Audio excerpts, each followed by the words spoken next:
If I'm a Mary, I'll gunjano, mana opi mudi kwa chao. Ay, oh, anuronumo, ndemadunuronume. If I'm a Mary, I'll gunjano, mana opi mudi kwa chao. How did I end up with this type of woman? How did I stock up with this type of woman? Aka kambia kwara kamnyere fanu. If a makanji way back with the fanu. Remember the first letter I sent to you that day you were kidnapped? Please do not joke with it. Now I am sending this one to you again. You have a heartless woman as an in-law. She persuaded your wife not to pay the kidnappers for your release. Do you know why? She wanted you dead in the hands of the kidnappers so that her family will inherit your wealth. Your wife can tell you more about this. Thank you.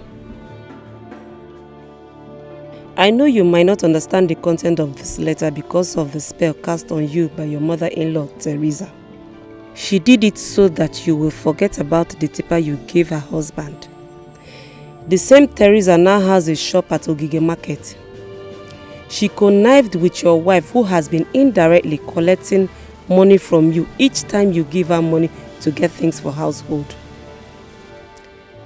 Let this letter be an eye-opener to you.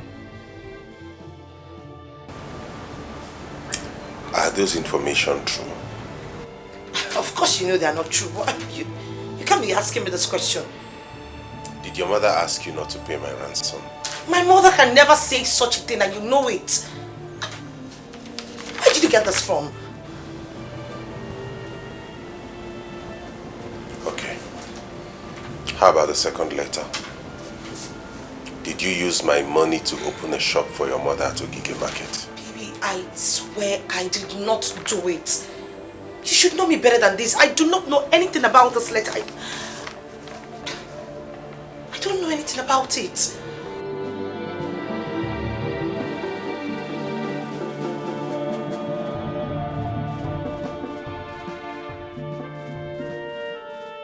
You know where you are? This is Nollywood Pictures TV.